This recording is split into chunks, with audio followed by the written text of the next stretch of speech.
راستی گپ دوستان عزیز همه جا اینجا تاریخی هست میگیم نمیدونیم که کدام عصرایی و چیه و چی دفعه این طرف بینی خیمونا اینا این مسجدی از این نمیده برادر شتگه امی اکا پرسان بکنیم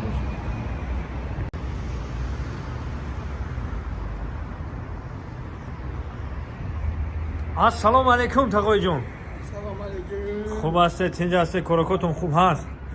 ما از دوشنبه شهر تاجیکستان آمدیم خیر راستی گپ تماشا کردم این به نهایت جای زیبا جای تاریخی همین معلومات میداد همین مسجد ده کدامی عصرای کدامی سالای این 15 سال کم 4 عصر شده.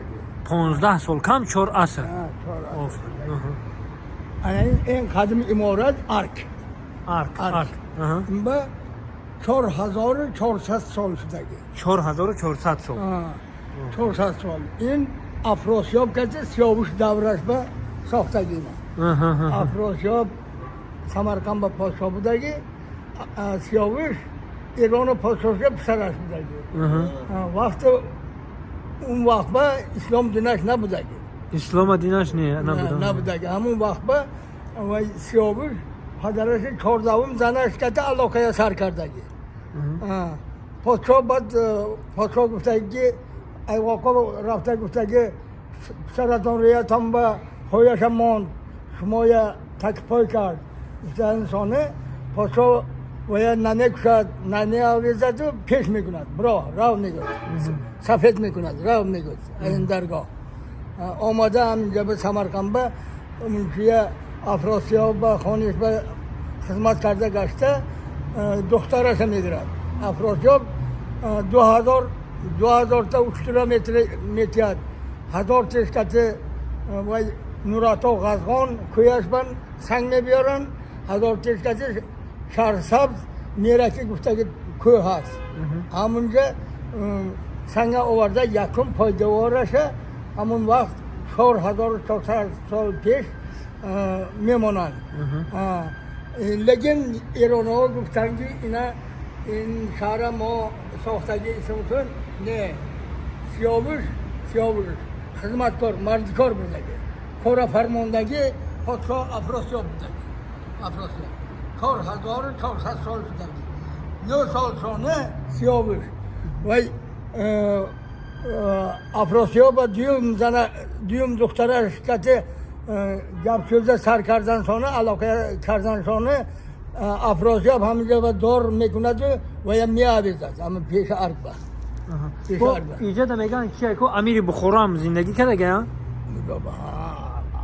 پادشاه من بالا اون که با زندگانی کرده گه بالا ارگ با خاندان پادشاه همینجا با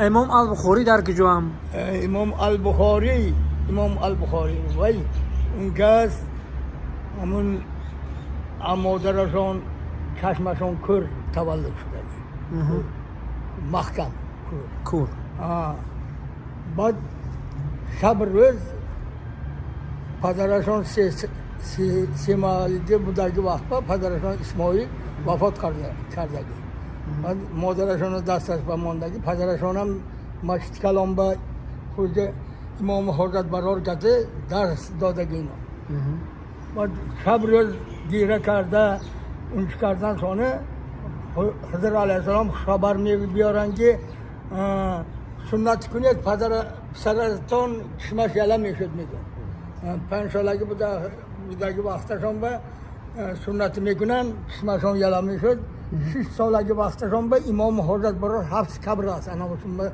اولیاء است همون کس به برده میگن هم آتشون که آقاین برادر هم عالم علما بودن همون کس 10 سال درس دادن بعد گفته که 2.5 عصر شد پیغمبر ما حدیثشون یگان کس توده نکرد کتاب نکرد همونه شما کتاب کرده واجبار اسلام مسلمان به اسلام دینش به پایجوار میکنید حضرت حجه اسماعیل امام البخاری 16 سالگی وقتشون به اکیشان مادرشان اون که میرن مکت الله 1 سال سانه مادرشان پدرشان ukeshon va akeshon mebiyon gashta inqaz 17 soldagi shomban to 57 soldagi shomba 40 sol shaharma shahar 26 ta arab mamlakatosh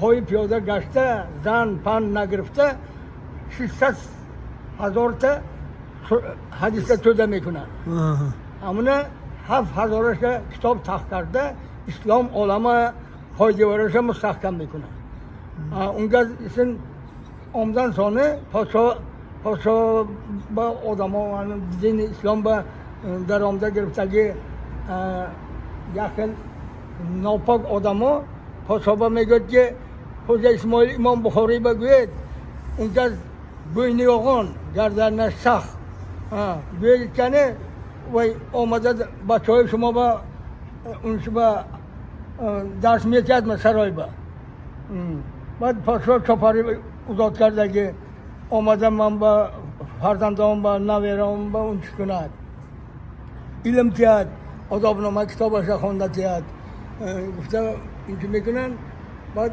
حوزه اسماعیل امام بخاری میگن که من میگن این علم بلمه سرای برای گرفتن آمدگی من اینا چوده کردگیم جمع میشدگی جای انا این مشت با بیاد جمع چوده میشدگی جای با همونجا با هم میشه مل قطاره میگرد در کاریشه پاسا در غضب میشد انا و اونا چورو گفته بود از گفته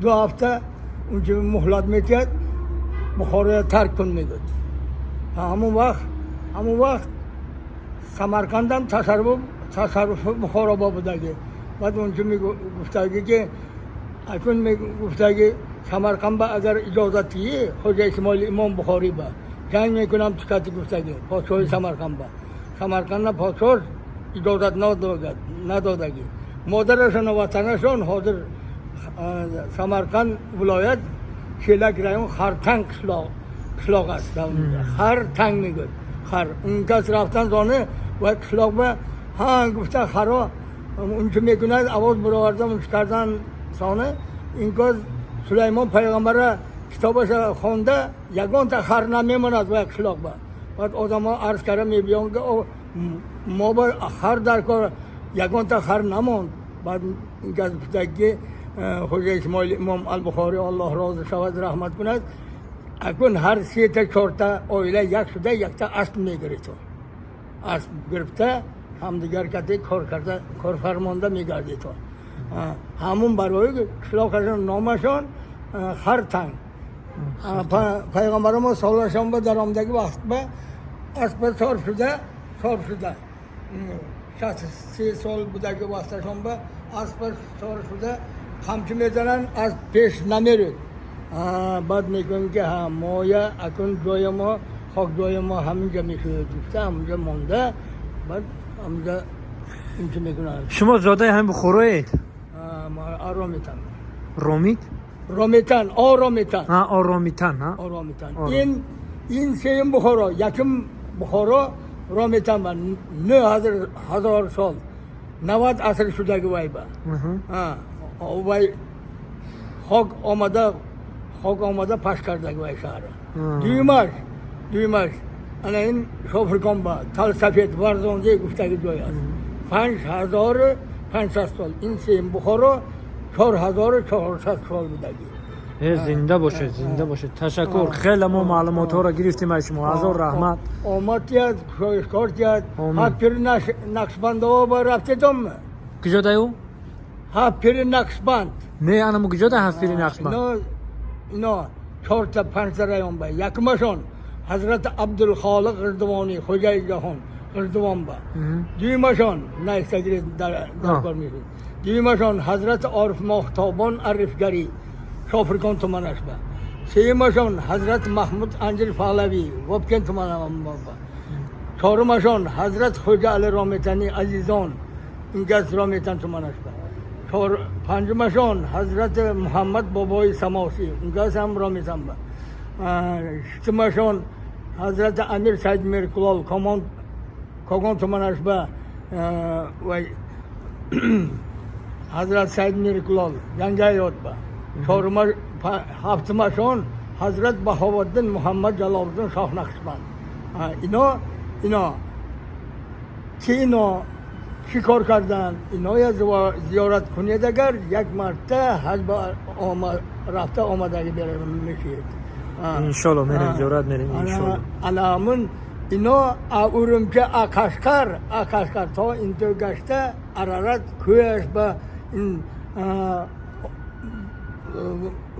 قشقر پشقر این خوارزم داغستان چچنستان آذربایجان اینا 180 میلیون ادیم برامدگی های دین بدر آوردن دل به یار و دست به کار دست کار بشود دلت پروردگار بشود دست به کار و دل به یار یار کیست پروردگار دل به یار و دست به کار دست به کار و دل به یار کیست یار پروردگار زنده باشه تشکر اومدید خوش کارتید نامتان چیه نام من دوست مراد نام شما چی بود تقا جان قدرت الله زنده باشه تقای قدرت الله هزار رحمت خیلی ما معلومات گرفتیم